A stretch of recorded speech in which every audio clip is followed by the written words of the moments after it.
Dear students, welcome to the corporate accounting class. In this class, we are going to discuss about two concepts. One, redemption by conversion. The other one is ex interest and cum interest transaction. Redemption by conversion. The debentures of a company can be redeemed in different ways. Redemption by conversion is a method adopted by the company to save its cash resources. If the terms of issue permits a company, it can convert its existing debentures into new debentures or shares. അതായത് ഒരു company debenture issue ചെയ്യുമ്പോൾ തന്നെ അതിൽ ആ ഡിബഞ്ചറിൻ്റെ അഗ്രിമെൻറ്റിൽ പറയുന്നുണ്ടെങ്കിൽ അവരുടെ ഡിബഞ്ചേഴ്സിനെ shares ആയിട്ടോ അല്ലെങ്കിൽ പുതിയ ഡിബഞ്ചേഴ്സ് ആയിട്ടോ മാറ്റാവുന്നതാണ്. So the new shares or debentures may be issued at par or premium or at discount എന്ന് പറഞ്ഞാൽ ഇപ്പം നമ്മൾ പഴയ ഡിബഞ്ചേഴ്സ് റദ്ദാക്കുന്നു, അതിന് പകരം പുതിയ ഡിബഞ്ചേഴ്സോ പുതിയ ഷെയറോ അവർക്ക് കൊടുക്കുന്നു. അങ്ങനെ ഒരു സാഹചര്യത്തിൽ it may be at par or premium or at a discount. But if it is issued at a discount, the company should get the permission of company law boards. അങ്ങനെ ഒരു സമയത്ത് ഒരു പ്രത്യേകം ശ്രദ്ധിക്കേണ്ട കാര്യമുള്ളത്, in this situation the number of shares that can be issued should be equal to the proceeds of debenture issue. എന്ന് പറഞ്ഞാൽ share issue ചെയ്ത് കിട്ടുന്ന പണത്തിന് തുല്യമായിട്ടുള്ള തുക മാത്രമേ ആ രീതിയിൽ നമുക്കത് ട്രാൻസാക്ഷൻ ആയിട്ട് കാണിക്കാൻ സാധിക്കുകയുള്ളൂ. അതായത് number of shares that can be issued should be equal to the proceeds of the debenture issue. The issue price of shares must be equal to the amount received from the debenture holders. അപ്പോൾ നമ്മൾ convert ചെയ്യുന്ന സമയത്തുള്ള entries,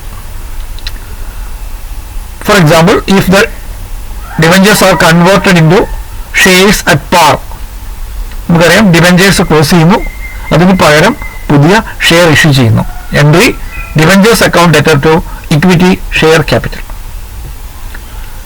ഇനിയും if these debentures are converted into equity shares at premium, the entry debentures account debtor to equity share capital face value to share premium. ഒന്നുകൂടി conversion by premium ആണെങ്കിൽ debentures account debtor to equity share, അതിന്റെ face value to share. ഇനിയും അത് discount ആണെങ്കിൽ debentures account debtor അതിന്റെ net amount after discount, discount on issue of shares account, അതായത് എത്രയാണോ discount to equity share capital. Debentures account debtor net amount, discount on issue of shares discount amount, and to equity share capital account. So ഇതാണ് redemption by conversion. In this case the debentures are converted into equity shares. So this is a method of redemption of debentures. ഇനി നമ്മൾ പഠിക്കാൻ പോകുന്ന ഒരു കാര്യം എന്ന് പറയുന്നത്, it is related to buying back of debentures. debentures നമ്മൾ തിരിച്ചു വാങ്ങുന്ന സമയത്ത് there may be a technical issue. The interest on debentures usually becomes due on half yearly. എന്ന് പറഞ്ഞാൽ ഡിബഞ്ചർ ഇൻട്രസ്റ്റ് നമ്മൾ കൊടുക്കുക സാധാരണ അർദ്ധവാർഷിക അവസ്ഥയിലാണ്. 30th സെപ്റ്റംബറിലോ അല്ലെങ്കിൽ 31st ഡിസംബറിലോ ആയിരിക്കും നമ്മൾ കൊടുക്കുക. So while purchasing our debentures from the open market, it may be a date before or after the payment of interest. എന്ന് പറഞ്ഞാൽ ഫോർ എക്സാമ്പിൾ ഡിബഞ്ചർ നമ്മൾ വാങ്ങുന്നത് ജാനുവരി മാസമാണെന്ന് വിചാരിക്കുക, കമ്പനി ഇൻട്രസ്റ്റ് കൊടുത്തിരിക്കുന്നത് ഡിസംബർ വരെയുള്ള സമയത്താണ്. അപ്പോൾ അങ്ങനെ വരുന്ന സമയത്ത് there is a question how to treat the interest from the date of last payment of interest to the date of purchase. എന്ന് പറഞ്ഞാൽ ഡിസംബർ 31 വരെയുള്ള പലിശയാണ് കമ്പനി കൊടുത്തത്, നമ്മൾ ഡിബഞ്ചർ വാങ്ങിയത് ജാനുവരി 30 വിചാരിക്കുക. അപ്പോൾ ജാനുവരി 30 വരെ, ഡിസംബർ 31 മുതൽ ജാനുവരി 30 വരെയുള്ള പലിശ എങ്ങനെ ട്രീറ്റ് ചെയ്യും? അപ്പം whether the price quoted include interest or not എന്ന് പറഞ്ഞാൽ നമ്മൾ ഡിബഞ്ചറിന് കൊടുക്കുന്ന പണം, അതിന്റെ വില, ആ വിലയിൽ ഡിബഞ്ചറിന്റെ എമൗണ്ടും പലിശയും ഉണ്ടോ? അതായത് ഇവിടെ രണ്ട് സിറ്റുവേഷൻസ് ആണ് വരുന്നത്, ex interest and cum interest. അതായത് if the debentures are purchased in the open market from the open market while dealing with the accounting transaction there may be a question regarding treatment of interest after the payment of interest. അപ്പോൾ രണ്ട് situation ആണ് വരുന്നത്, ex interest and cum interest. Ex interest means excluding interest. എന്താണ് excluding interest? Cum interest means including interest. So ex interest means excluding interest, cum interest means including interest. അതിന്റെ ഒരു definition നമുക്ക് നോക്കാം. Come interest price എന്ന് പറഞ്ഞാൽ when the interest accrued from the last due date of interest to the date of transaction is included in the price quoted, it is called cum interest price, which is the total amount paid for the purchase of debentures. അതായത് നമ്മൾ ഡിബഞ്ചറിന് interest കൊടുത്തതിന് ശേഷമുള്ള ദിവസത്തെ പലിശയും കൂടെ കൂട്ടിയിട്ടാണ് നമ്മൾ debenture വാങ്ങുന്നതെങ്കിൽ ആ ഒരു സിറ്റുവേഷനെയാണ് കം ഇൻട്രസ്റ്റ് എന്ന് പറയുന്നത്. അതായത് ഡിസംബർ 31 കഴിഞ്ഞ് ജാനുവരി 30 വരെയുള്ള ഒരു മാസത്തെ പലിശയായ ഫോർ എക്സാമ്പിൾ 500 രൂപയും കൂടെ ചേർത്താണ് നമ്മൾ ഡിബഞ്ചർ വാങ്ങുന്നതെങ്കിൽ ആ ഒരു സിറ്റുവേഷനെയാണ് കം ഇൻട്രസ്റ്റ് എന്ന് പറയുന്നത്. So payment towards capital portion, that means debenture, plus payment towards interest accrued from the last date of interest payment എന്ന് പറഞ്ഞാൽ ഫോർ എക്സാമ്പിൾ 1000 രൂപയുടെ ഡിബഞ്ചർ നമ്മൾ റിഡീം ചെയ്യുന്നു. ഈ 1000 രൂപയുടെ ഡിബഞ്ചർ റിഡീം ചെയ്യുമ്പോൾ കൺവേർട്ട് ചെയ്യുന്നു.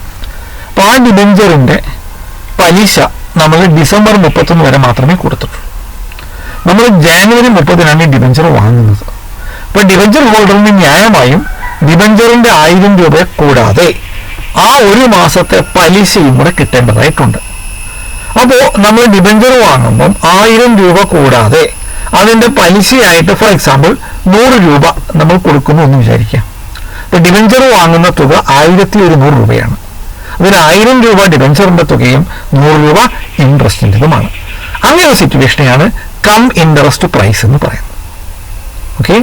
രണ്ടാമതായിട്ട് എക്സ് ഇൻട്രസ്റ്റ് പ്രൈസ്, അതായത് interest accrued from the last due date of interest to the date of transaction is not included in the purchase quoted, it is called ex interest എന്ന് പറഞ്ഞാൽ നമ്മൾ ജനുവരി 30 debenture വാങ്ങുന്നു, അതിനുശേഷമുള്ള ഒരു മാസത്തെ പലിശ നമ്മൾ കണക്കാക്കുന്നില്ല. നമ്മൾ എത്ര രൂപ മാത്രമേ കൊടുക്കുന്നുള്ളൂ? 1000 രൂപ മാത്രമേ കൊടുക്കുന്നുള്ളൂ. We are not paying the interest amount. അങ്ങനെയുള്ള സിറ്റുവേഷൻ വരുന്നതാണ് എക്സ് ഇൻട്രസ്റ്റ്. ഞാൻ ഒന്നുകൂടി പറയാം, എക്സ് ഇൻട്രസ്റ്റിൽ ഡിബഞ്ചറിന്റെ വില മാത്രമേ നമ്മൾ കൊടുക്കുന്നുള്ളൂ, അത് മാത്രമേ അക്കൗണ്ട് ചെയ്യുന്നുള്ളൂ. ഇൻട്രസ്റ്റിന്റെ എമൗണ്ട് നമ്മൾ അതിനകത്ത് കൺസിഡർ ചെയ്യുന്നില്ല.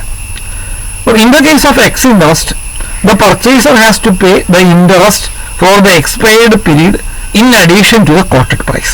അപ്പോൾ വില ഡിബഞ്ചറിന്റെ വില 1000 രൂപ കൊടുക്കുന്നു, അത് കൂടാതെ എക്സ്ട്രാ ആയിട്ടാണ് അയാൾ എന്ത് കൊടുക്കുന്നത്? ഇൻട്രസ്റ്റ് കൊടുക്കുന്നത്, ഡിബഞ്ചറിന്റെ വിലയുടെ കൂടെയല്ല. In the case of cum interest, the price included the interest for the expired period. Cum ഇൻട്രസ്റ്റിൽ ആ വാങ്ങുന്ന വിലയിൽ ഇന്നും കൂടി ഉൾപ്പെട്ടിട്ടുണ്ട്, ഇൻട്രസ്റ്റും കൂടി ഉൾപ്പെട്ടിട്ടുണ്ട്. അപ്പോൾ ഇത് രണ്ടും വളരെ പ്രധാനപ്പെട്ട കൺസെപ്റ്റാണ്. കം ഇൻട്രസ്റ്റ് എന്ന് പറഞ്ഞാൽ ഡിബഞ്ചർ വാങ്ങുന്ന വില, ആ വിലയിൽ ഡിബഞ്ചറിന്റെ വില കൂടെ പലിശയും കൂടെ കൂട്ടിയിരിക്കും. കം ഇൻട്രസ്റ്റ് എന്ന് പറഞ്ഞാൽ ഡിബഞ്ചറിന്റെ വില മാത്രമേ നമ്മൾ എടുക്കുന്നുള്ളൂ, ഇൻട്രസ്റ്റ് വേറെയാണ് നമ്മൾ കൊടുക്കുന്നത്, വേറെയാണ് നമ്മൾ ട്രീറ്റ് ചെയ്യുന്നത്. ഇനിയും നിങ്ങൾ ശ്രദ്ധിക്കുന്ന ഒരു കാര്യമുള്ളത്, നമ്മുടെ ഈ ഫസ്റ്റ് ചാപ്റ്ററിൽ ചില പോർഷൻസ് കൊടുത്തിട്ടുണ്ട്. ആ പോർഷൻസ് നമ്മൾ പിന്നീടായിരിക്കും പഠിപ്പിക്കുക. അടുത്ത ദിവസം മുതൽ ഞാൻ ബാങ്കിങ്ങിന്റെ ഫൈനൽ അക്കൗണ്ട്സ് എന്ന് പറയുന്ന ചാപ്റ്റർ ആയിരിക്കും ആരംഭിക്കുക. അതിൻ്റെ തിയറി പോർഷൻസ് ആയിരിക്കും ആരംഭിക്കുക. അപ്പോൾ ഫൈനൽ അക്കൗണ്ട്സ് ഓഫ് ബാങ്കിങ് എന്ന് പറയുന്നതായിരിക്കും നമ്മുടെ അടുത്ത ദിവസം മുതലുള്ള ക്ലാസ്. ബാക്കിയുള്ള പിന്നെ redemption of preference shares, right issue, അങ്ങനെയുള്ള കാര്യങ്ങളൊക്കെ നമ്മൾ അവസാനം പഠിപ്പിക്കുന്നതായിരിക്കും. നിങ്ങൾ ഇക്കാര്യം പ്രത്യേകം ശ്രദ്ധിക്കുക. കഴിയുന്നിടത്തോളം പുസ്തകങ്ങൾ എത്രയും പെട്ടെന്ന് വാങ്ങാൻ എല്ലാവരും ശ്രമിക്കുക. Okay, thank you.